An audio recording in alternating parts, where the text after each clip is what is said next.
지난주 출고된 기사 4개를 짧게 코멘트 네. 하는 시간입니다.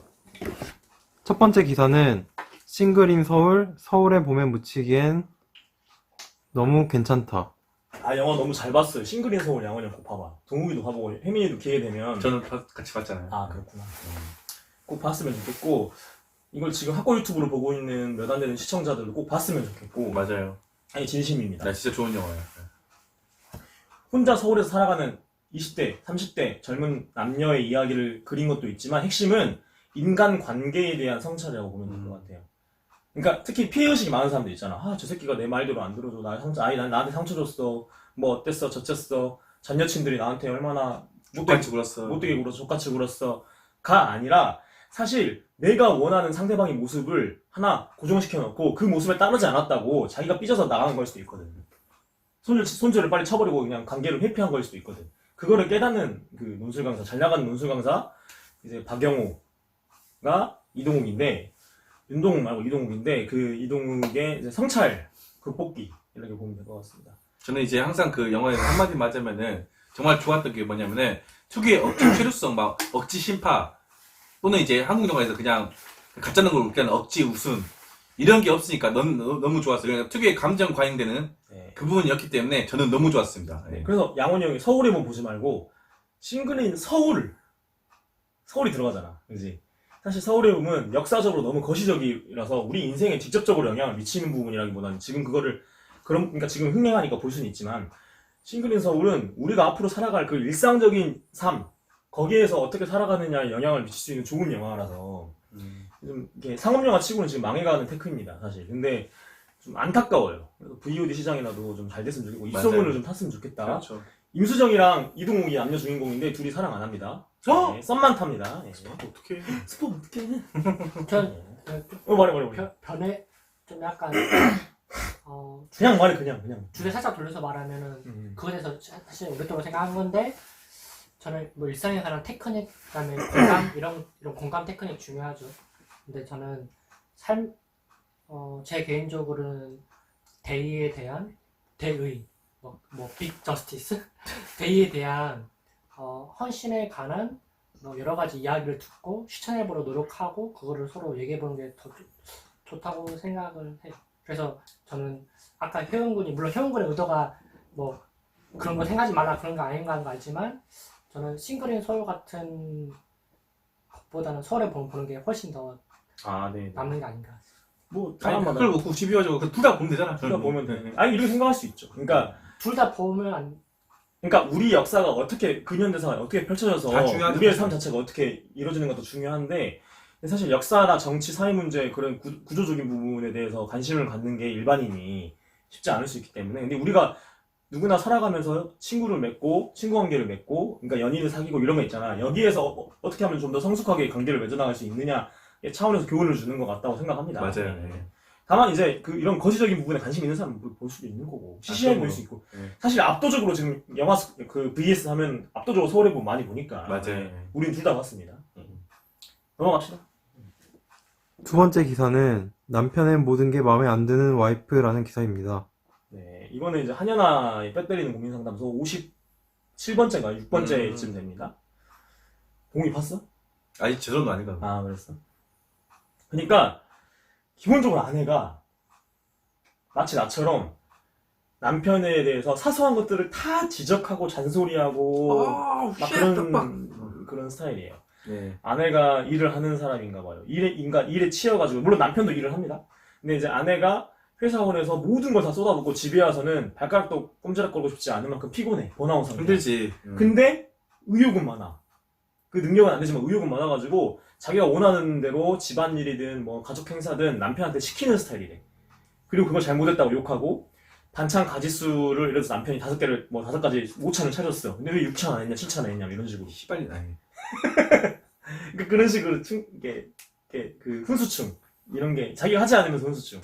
그리고 실제로 약간 처갓댁을 보면은 그 장모님이나 장인어른도 맨날 지적질 당하나 봐 딸한테. 그래가지고 한 번은 야 정색하면서 말한 것도 본 적이 있대. 야 너는 그렇게 잘하냐? 이런 식으로 장인장모가 정색하는 것을 남편이 들은 적이 있을 정도로 아내가 그런 스타일인 거야. 백성 많네요 좀. 그러니까 그러다 보니까 자기가 지적을 들으면서 그 아내가 표정을 짓는데 그 표정이 너무 약간 너무 꼴보기 싫고 너무 싫어가지고 정내미가 떨어질 정도래. 그러니까 성관계도 안 하고 있고 섹스리스가 된 지 너무 오래고 그래서 정tuk떨이구나. 그러니까 정뚝떨 상태에서 이런 아내랑 계속 결혼 생활을 유지할 수 있을까라는 사연이에요. 근데 한연아의 솔루션은 뭐냐? 당연히 이혼해야. 역시 극단적인. 그러니까 남의 인생이나 극단적일 수도 있겠지만 그러니까 시원한 부분도 있죠. 그러니까 남의 인생이나 남의 삶의 태도를 존중하지 않고 이렇게 지적질해대는 사람에 대해서는 별로지 솔직히. 맞아요. 자기 하지도 않으면서 네. 그러니까 그런 태도가 있다는 거야. 무조건 남을 이렇게 지적하고 비난하고 비하하면서 대화를 하는 사람이 있어. 그 사람은 그게 의도가 아닐 수도 있어. 습관을 잘못 들은 거지. 근데 약간 표정이 그런 거 있잖아. 약간 그러니까 표정을 약간 그런 식으로 고약하게 표정을 지으면서 그렇게 했나 봐. 근데 그거에 그 남편이 질러가지고 쳐다도 보기 싫은가 봐. 그래서 어떻게 앞으로 이렇게 살아야 될까요? 이혼해야 될까요? 했는데 한연아는 이혼하세요. 그런 사람은 회생 불가입니다. 뭐 이런 식으로. 근데 이거야말로 어떻게 보면 성격 차이로 인한 이혼이라고 할 수 있겠네요.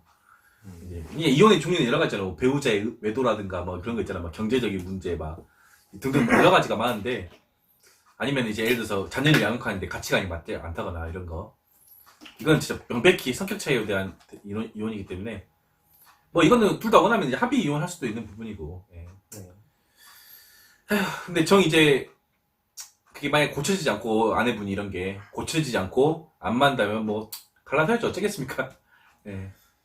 양원이 형 어떻게 생각할까?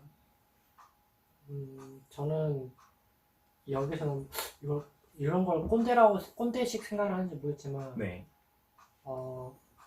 막 결혼에 뭐 들어가는 비용, 시간, 여러 가지 노력들을 생각을 해서라도 뭐 이혼하지 말라 이게 아니라, 네.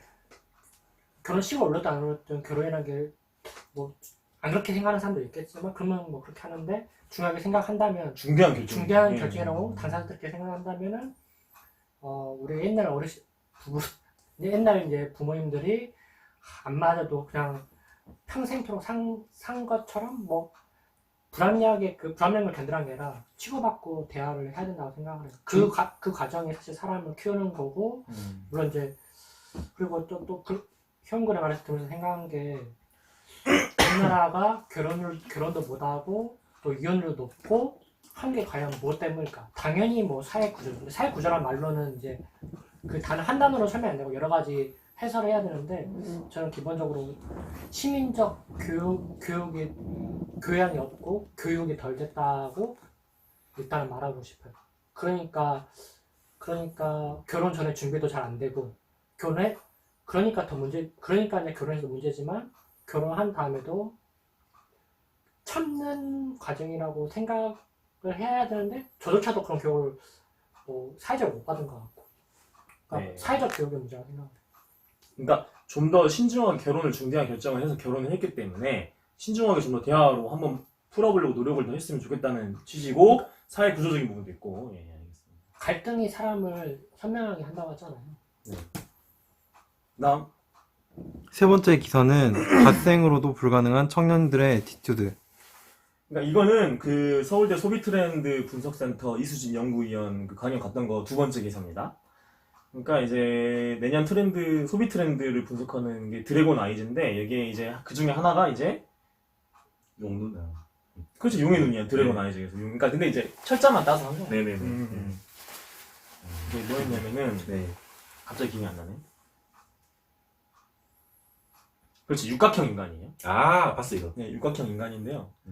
거기에 그러니까, 뭐가 들어가요? 각 항목마다. 그러니까 맞아 외모, 아, 자산, 재능, 스펙, 재능. 나 뭐 인성 다 포함돼 인성. 취미 뭐 이런 거 있지. 그러니까 이게 육각형을 그려봐. 그러면은 이 육각형적 요소에 다 꽉 차 있어. 그래서 육각형이 최대한 가까운 모습. 그러니까 막 그런 사람들 있잖아. 뭐 무슨 뭐 저기 오타니 같은 사람들 있잖아. 아씨. 그러니까 오타니급은 아니더라도 모든 부분에서 특히 축구에서는 드리블, 패스, 피지컬, 슛, 뭐 그다음에 팀워크, 리더십 다 잘하는 사람 있지. 축구 지능. 야구에서는 5-2라고 그러잖아. 그런 거잖아. 주루, 타격, 수비, 송구 뭐 다 잘하는 사람들 있잖아. 막 출루도 좋고 장타율도 좋고 이런 사람 이정범 같은 사람. 그렇지.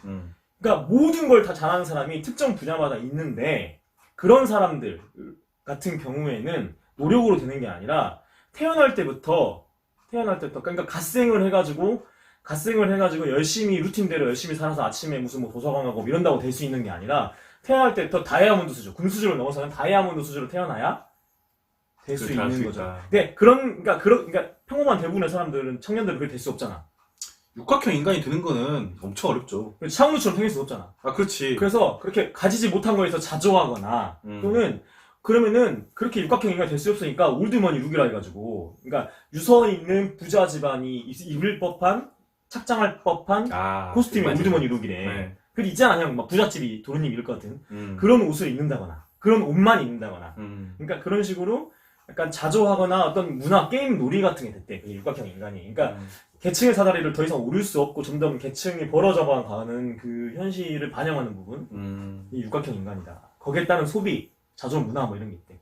그래가지고 스펙을 얻어야 되고 뭐가 앞으로 내가 취업을 잘해야 되는데, 그러니까 소버 큐어리어스라고 있어 미국에. 소버가 뭐냐면 드렁큰 반대말이야. 술에 안 취하고 멀쩡한 상태를 유지하는 챌린지래. 이게 뭐냐면은 우리가 20살 돼가지고 기숙사 가봐 대학교 가서. 그러면 술 진창 마시고 막 이런 거 있잖아. 그게 아니라 술을 많이 안 마시고 내일 당장 토익 공부해야 되는데, 내일 학점 잘 따르기 위해서 시험 공부해야 되는데, 그렇게 자기 관리를 착착착착 해가는 그런 인생상, 인간상 이런 것들이 중요해지는 거야. 그러니까 내 자기 관리를 탈락하지 않게 해서. 그리고 네이버 웹툰 인기 많아도 뭔지 알아? 옛날에는 뭔가 좀 캔디처럼 되게 고난과 역경을 이겨내는 그런 거 있지. 그런 서사가 인기가 많아도 이태원 클라스나 막 이런 게 많았는데, 그렇지. 처음부터 그러니까 다시 태어났는데, 나 자고에 다시 태어났는데 갑자기 삼성 이지훈 부회장의 아들로 태어나. 막 이런 거 있잖아요. 그러니까 처음부터 그 로얄 수저로 태어날 것 같은 그런 스토리 있잖아. 재벌집 막내 아들 이런 거. 그렇지. 재벌집 막내 아들 막 이런 거. 그거는 좀 약간 정치적인 부분이 있는데, 네. 어쨌든 그런 거. 환생했는데, 그러니까 환생했는데 알고 보니 뭐 이 세계 최고 막 이런 그러니까 거. 어떤 사람으로 빙의했는데 그 사람이 음. 상위 0.01%의 사람이 맞아. 요즘은 그런 게 좀 유행하긴 했어요. 막. 그러니까 내 현실은 시궁창이고 그렇게 될 수 없지만 그렇게 갓생을 해도 도달하지 못하는 그 다이아몬드 금수저의 세계로 내가 편입하는 거를 가상의 웹툰으로라도 대리만족이지. 보고 싶은 거지. 그러니까 드라마나 영화도 그런 부분이 나오는 부분도 있고 아직 그렇죠. 뭐 다양하긴 하지만은 네. 특히 웹툰은 자기 취향에 따라서 막 볼 수 있는 거잖아. 맞아요. 특히 그러잖아. 네. 그런 게 인기가 많다. 그래서 그 육각형 인간이라는 게 그런 겁니다. 진짜 뭐 내가 말 얘기해야 돼요? 뭐 하고 싶은 말? 넘어갈까? 네, 저 하고 싶은 말 네, 있어요. 이거에 대해서. 말해보세요. 네. 노자 도덕경에 이런 말이 있거든요. 뭐 한 구절만 말하는 게 아니라 거의 전반부를 통틀어서 그런 게 하는데,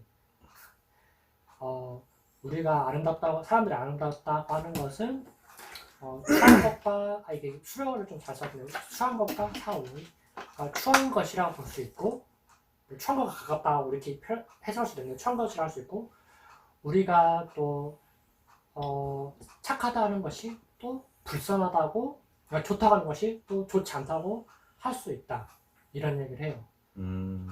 이거 풀면은 한도 끝도 없지만은 우리가 보는 아름답다 또는 능력 있다, 이거는 협소한 틀에 가는 개념인 거고, 이것으로 사람을 평가하는 사람들이 있다면 이제 저는 그거에 대해서 반대했으면 좋겠고, 그럼 어떻게 반대하느냐? 저는 그냥 뭐 여러 가지 뭐 공학적, 이론적, 실천적 방법이 있겠지만 저는 일단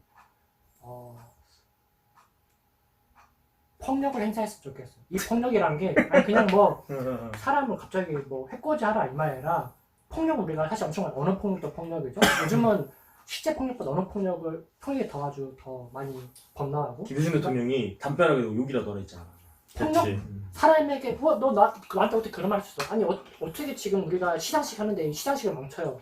시상식 망칠 수 있어야 되고, 말을 폭력적으로 할 수 있어야 되고, 그렇게 해야만이 우리 그런 말도 안 되는 틀을 벗어서 볼 수 있다고 생각합니다. 네, 여기까지 하고 나머지 기사 2개 더 남았는데, 일단 접자. 시간이 없어. 빨리 가야 돼. 그러니까 지금 가야 되죠. 시간 없어. 컷. 빨리.